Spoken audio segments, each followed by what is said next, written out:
He is. He's trending in the right way. So, you know, we'll see how he does when he gets out there. What makes Danny Amendola so good on third down out of the slot? Quick in and out of breaks, excellent route runner, trust with the quarterback, knows where he's going to put the ball. I think, obviously his competitiveness. We didn't ask you about describe the strides and progression that A.J. Cann has made this year for you. Yeah, AJ's a good player. He's had some up and downs, consistency, which I'm sure he would have liked to play better. But, we're happy with him. He's always one of those guys that you can rely on. He's always out there, plays every game, practices all the time, things of that nature, and just keeps trying to get better. Good pro. Oh, yeah, absolutely. we didn't ask you yesterday about Fournette, but any issues at all coming out of that car accident? Hey, you know what I always say about car accidents? No. I don't know. It's one of those things. You get into a car accident, feel pretty good. 2 days later, you wake up, you're like, I don't know. So that hasn't happened yet, but, I never put that past car accidents. Is it crazy to think that that's became such big news? Does that tell you where this franchise is at? That a guy getting a fender bender was running across all the news. You're struggling with where you're going with this question. I'm not. Yes, you are. Because you're looking at me like you don't understand what I'm asking. You know what? You're exactly right. I'm going where? I don't. I don't know. I don't know where it went. That's what I'm saying. It didn't seem like a big deal to you. I mean, didn't. Someone said. I'll tell you how. Someone said, "Hey, Leonard was involved in a fender bender, right? So what do you think I do? I'll just make this like it's a." I go, gosh, I hope no one's injured. I call Leonard up. Leonard, how you doing? Oh, Coach, I'm fine. It's good. Anyone injured? No. You sure? Yeah, Coach, I'm fine. I say, okay, do you need to come in and get checked out? I said, listen, we're just going to check you out to make sure you're okay. Coach, I'm fine. We're good. No problems at all, as long as everyone's okay. I put the phone down. That's it. That's all I know. You forgot to ask about his Maybach, if that was okay. Yeah, why'd you have to go there? Really? There was no need for that. Go ahead, John. When you reviewed the tape of the Pittsburgh game and looked at your secondary, was that just uncustomary that they gave up long passes or what? There was some good plays. I mean, sometimes you got to say that's a great play. There was 3 of them I thought that were outstanding plays. We were in good position. Whether, you could sit there and critique, hey, maybe we can get our head around faster or something of that nature, but it wasn't like, we weren't on it. And I think that's the one thing, John, like if you're not on it or you don't see it, they make good plays. Just like, I'm sure Sunday, I remember playing this team and they have the same type of capability, making those plays. We were playing a game against them, we had the lead, and their offense had the football. And, we had really good tight man coverage, and we had a robber coming down in the middle to double. And the player was either, I can't remember if it was Amendola or if it was Edelman, was one of them, was coming across and, just makes an unbelievable, Tom makes an unbelievable throw, unbelievable catch on 3rd and 8, late in the game where we had a 2-point or a 1-point lead. And I remember the next day, you're on the sideline, you're like, God, hey, what are we doing? We got to make that. And then the next day, when I watched the film and I was able to slow it down, I mean, literally, one of the receiver's hands are right here, okay? Our man coverage guy goes to undercut him because they have help over the top, and his hand's right here, and the guy coming over the top's hand's right there. And I'll never forget, I always keep thinking, when they say it's a game of inches, it truly is. But I think that's the type of quarterback we're facing. He can put the ball in that, in that spot. Their receivers can catch it, and we have to understand that they're gonna be able to make plays like that, and we've got to be ready, and get our head around and do things of that nature if we're in a man scheme. In zone, we got to do a good job with our eyes and be able to break well. So do you talk to the guys about, hey, don't be frustrated about that, don't let that get in your head, just throw it away and go next play about it? No, I want them to be frustrated. Yeah, I want them to say, hey, shit, I got to come back and do it again. I got to make a play. I said that, I know. God. Doug, you see Tom Brady show up on the injury report with a hand injury. Did he any extra preparation defensively with him in a shotgun formation, or are you just going to stick with him? No, I mean, I'm sure he could probably throw left-handed if he had a problem with his right hand, and throw it just as well. And I mean that. I'm not, I think I've never seen anyone, and I said this before, when we used to go out there pregame, and I was on the opposing sideline, the quarterback coaches that I've worked with along the way, whether it was in New York or wherever we have been, it's always amazing to, when you go out there and watch him. And it's a credit to him, obviously.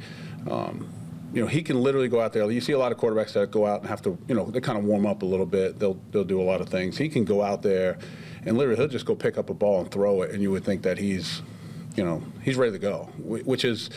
It's funny because when you're in this league, you watch a lot of the quarterbacks warm up. They all warm up, get themselves ready to go. I really think he's one of the most naturally gifted throwers that I know I personally have ever seen. He could pick a ball up at any day and just throw it. From an outside perspective, how tight is the relationship between Blake and Nate at this point? I don't know. Close. But I don't know how to describe it. Like, I don't. Like husband and wife? That close, or? Does he talk to him as much as he talks to his wife? You'd have to ask him. They do spend a lot of time together, though. They have a good relationship. Coach, Go ahead. how have you changed as a coach over the past 3 years?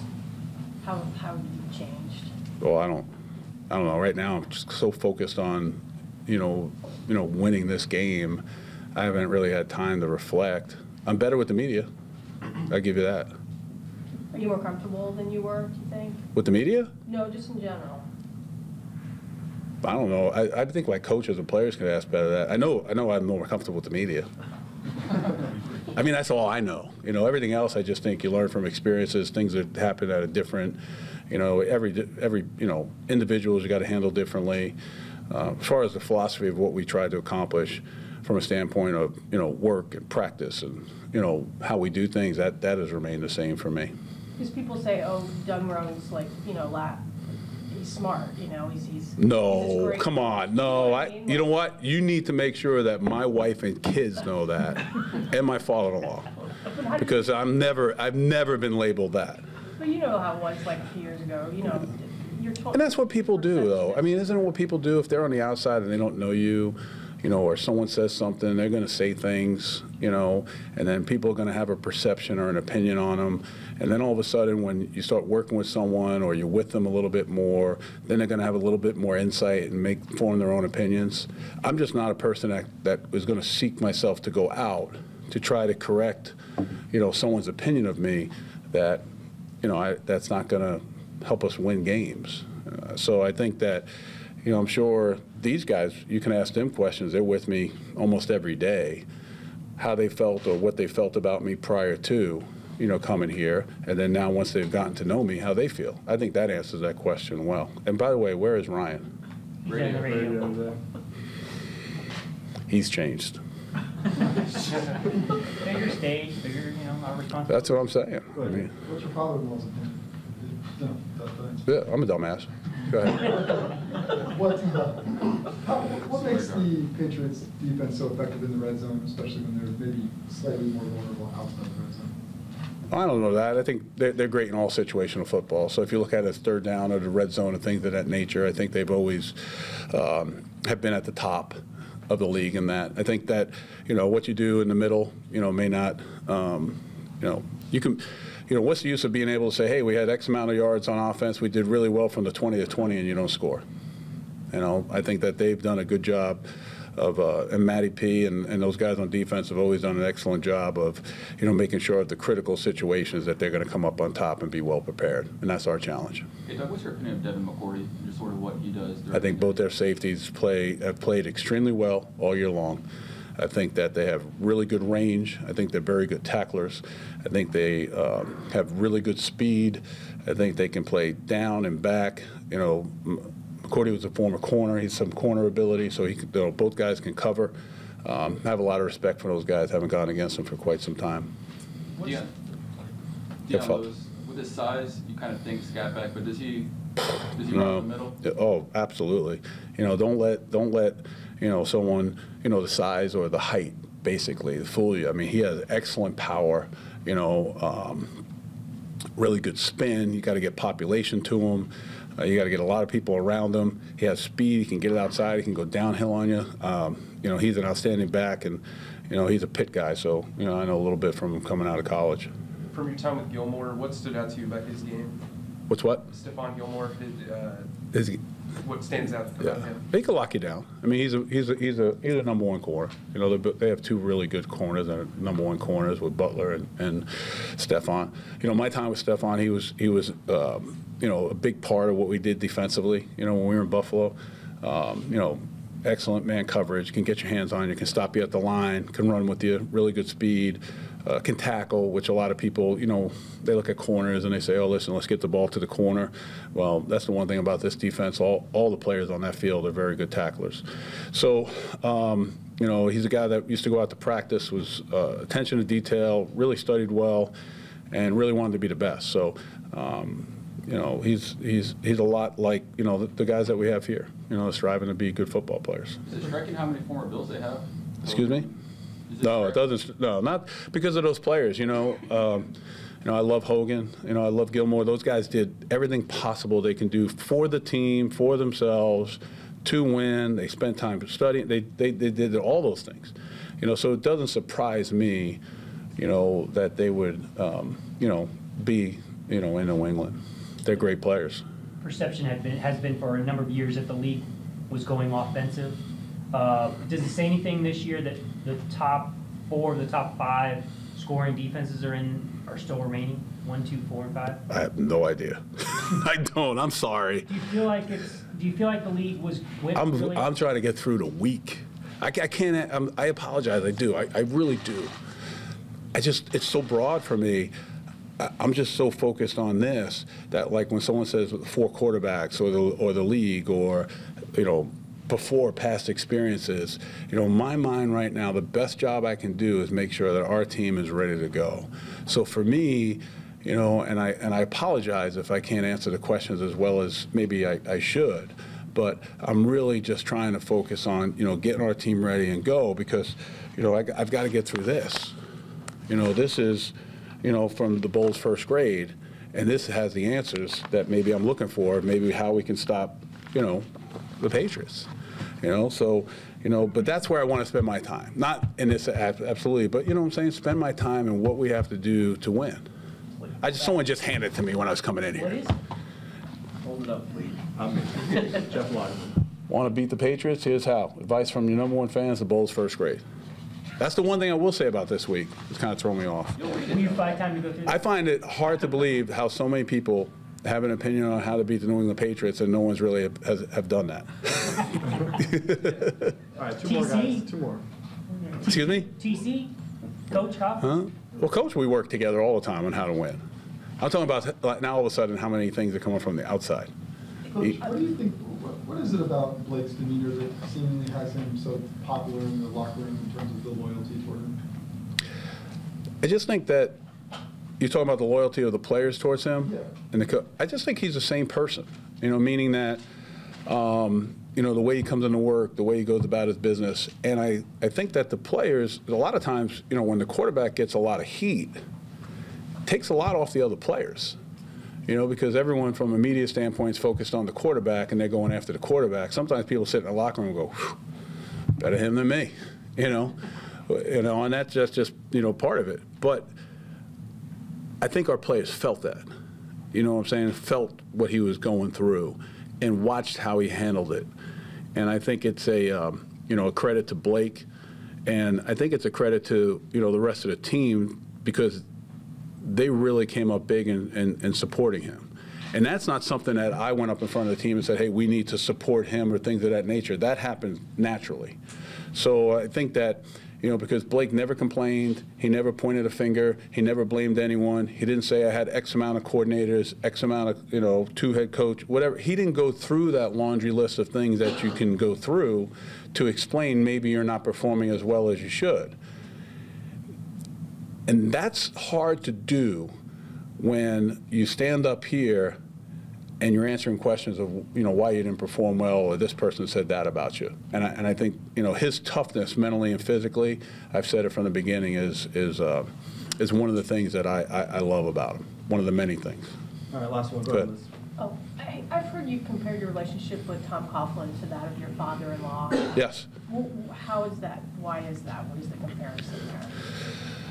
Well, you know, success at both levels, different levels, excuse me, meaning that my father-in-law was an outstanding football coach.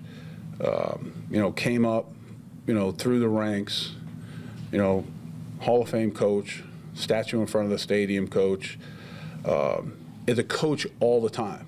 You know, even in family situations. Say, okay, listen, we're going to wake up today. You got this, you got this, you got this. It's like going through first down, second down, third down with me and my, I guess they're my brother-in-laws, the other two brother-in-laws, right? The other two.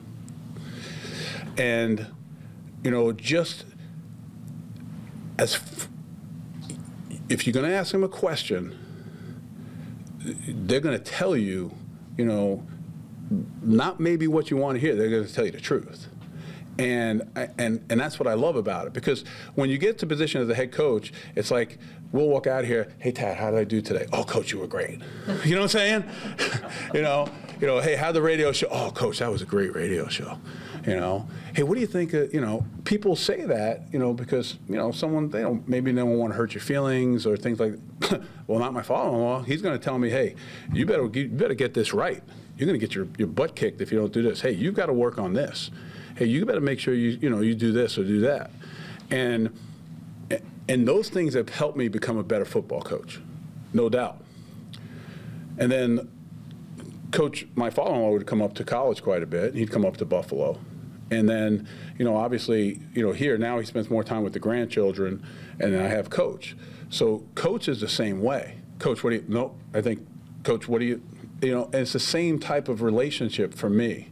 You know, someone that has been very successful, someone that has excellent football knowledge, not only at just X's and O's and schemes of dealing with players, and there are two people that I look up to quite a bit that come from the same type of background of discipline, attention to detail, and things of that nature.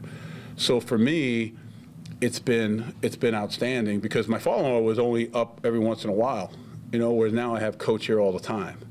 And, you know, I just think that it's something that has helped me grow as a coach and has made me better. And I just appreciate the heck out of it. See, I said heck. Thank you. Thank you, guys. Yep, thank you. Thanks, Doug. Yep, appreciate it. Well,